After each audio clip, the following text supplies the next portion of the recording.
Hi everyone, welcome to MadeToRun.com. Today's how-to question is, how do I stay fueled during a long run or a race? That's probably one of the uh, more common running questions, and it's also somewhat difficult to figure out as a runner. But today we'll talk about some of the most well-known nutrients that are used for runners before races and during a race or a long run, and we'll talk about the value of each. And we'll also take some suggestions from the ultramarathoners who really understand the science and the methodology behind staying hydrated and staying fueled during a long run.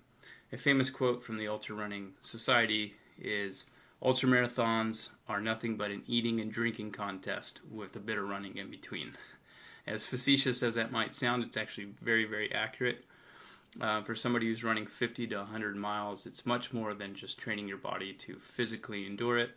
It's really about figuring out the fueling and refueling process to keep your body packed with enough energy so that it can continue for a 10 or 20 or 24-hour run. So anyhow, I figured I'd start with the most common running nutrition. Probably most runners, anyone who's been out to 5K, 10K, or anything longer, you've probably seen runners sucking down one of these things, commonly known as goos. The consistency, if I were to make a parallel, is similar to the frosting you would find on a cake. So with that being said, it's sometimes difficult to swallow these things down.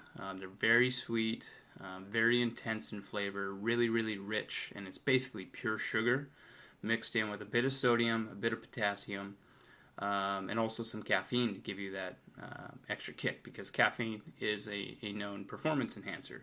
So in a typical goo like this, you could find usually about 100% of your daily value of vitamin E and C, both very, very important vitamins for runners. Somewhere around 40 to 50 milligrams of sodium and another 30 or 40 milligrams of potassium. And again, sodium and potassium are very important for runners. They play a huge role in preventing cramps and proper hydration.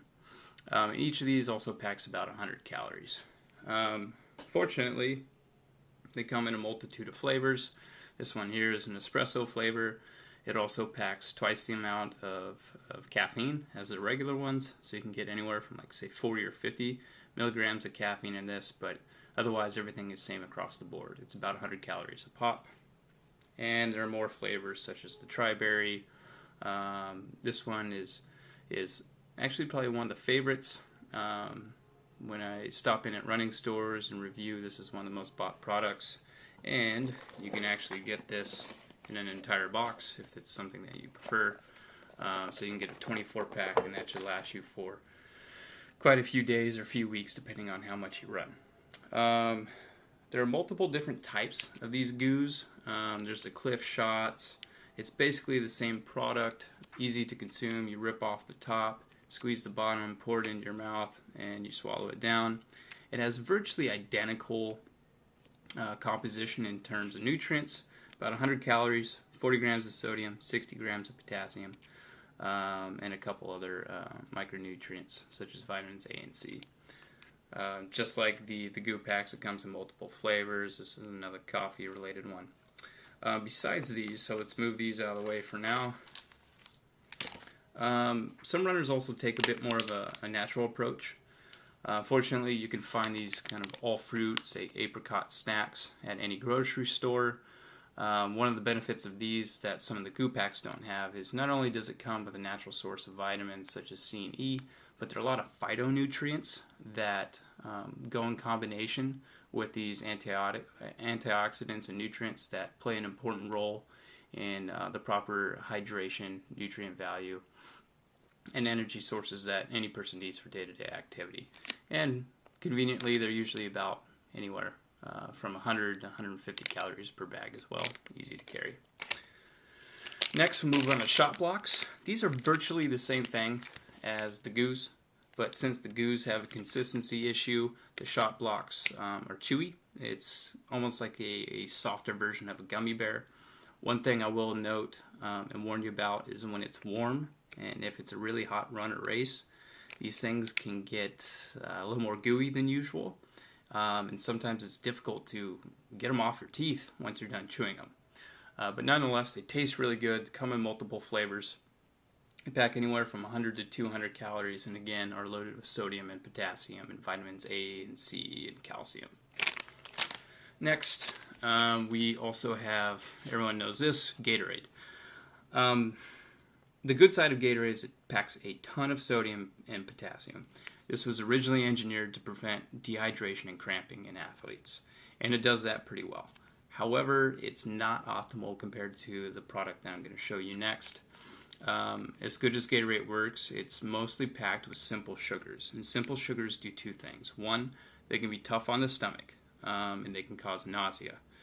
Two, it's a shorter form of energy. And what you're really looking for, especially in the long runs, is a more complex carbohydrate. This is usually packed with simple carbohydrates that again taste good, but they can be tough on the stomach for several runners, and they're not going to give you the fuel source in terms of complex carbohydrates that you really need. These are packed mostly with simple sugars. And on to one product that is heavily endorsed by the ultra running community, products by Perpetuem. These things are loaded with complex carbohydrates. The most common one in it is maltodextrin.